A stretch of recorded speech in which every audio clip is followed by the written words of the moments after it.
That's right, we're coming to you today from the Bat Cave. From the video clip, you saw Michael Keaton's Bat Cave. Because when I think of Batman, I think Michael Keaton, not Christian Bale. Sorry to any Christian Bale Batman fans out there. But to be honest, today, we're actually not talking about either one of them. We're going to talk a little bit about why Batman became Batman.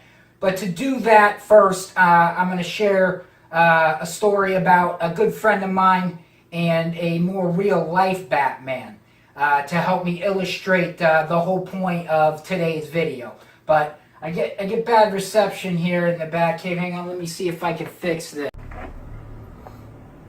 Hopefully that's better. So, we all know the story of Batman. I mean, at least anybody who hasn't been living under a rock for the last, couple decades knows the story of Batman. Bruce Wayne becomes Batman to fight crime. Why? Because his family, his parents, were gunned down during a robbery. But that's Batman. So what causes an everyday person, like my friend Jordan here, all right, very non-threatening looking gentleman, to end up like this? Because of chasing down a smash and grab robber, jumping out of his car, tackling somebody.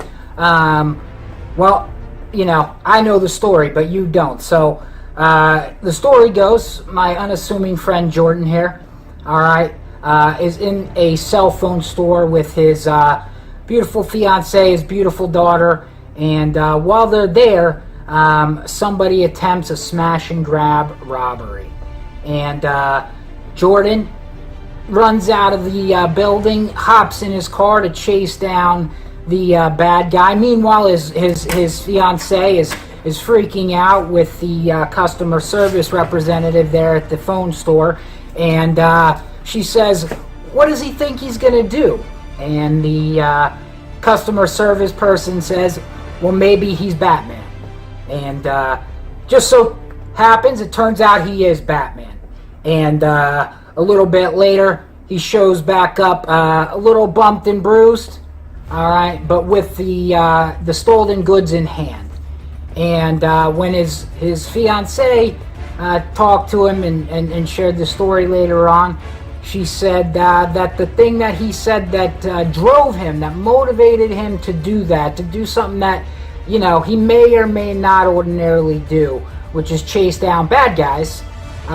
He said it was the fact that somebody did it while he was there with his wife or future wife and his daughter. And so that is the whole point of today's conversation, and how it relates to motivation, how Batman relates to motivation, how Jordan here, my good friend and hero, and everyday dad man, all right, relates to motivation. Because what drove him to do that was his family and protecting his family. So I had to make a meme for him, all right. And when it comes to achieving goals or doing something that you've never done, or overcoming an obstacle, I think that this is one of the most important things that you have to figure out. Is you have to figure out, what is your why? Why is it that you want to do something? Why is it, why do you want to accomplish something? Because when you figure out what your underlying motivation is, it makes it a lot easier to be able to continue when times get tough. A lot of people want to have they want money, right? Well, why? What is the reason behind that? If you just say that you want money because life is easier, then you're not going to necessarily do the things that you got to do to make money when times get hard.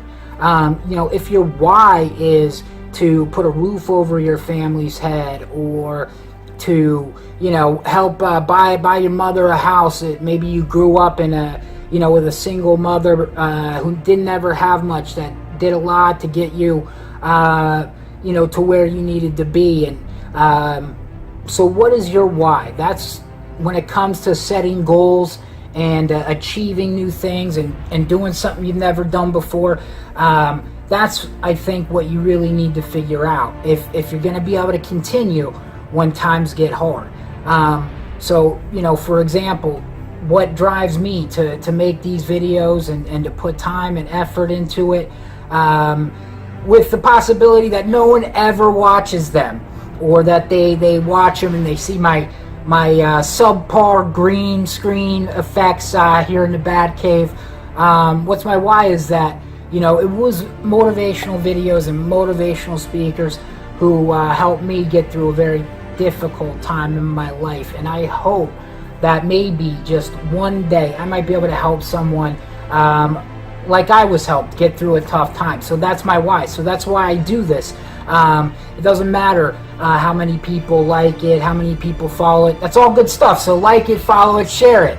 But none of that's really important. What's important is my why. And that I do this because somebody did it for me. And I want to give it back to someone else. And, you know, if that can lead to the possibility of one day, you know, being a public speaker, having an audience to try to motivate and things like that, then that's awesome. But, you know, that's not my why. And so, you know, what's your why? I don't know. You got to figure it out. But again, thanks for watching my video. I hope you have a great week and that this breaks up your case of the Mondays. All right. Thank you, Jordan, for letting me share your story. Real life Batman, Dad Man. Have a good one.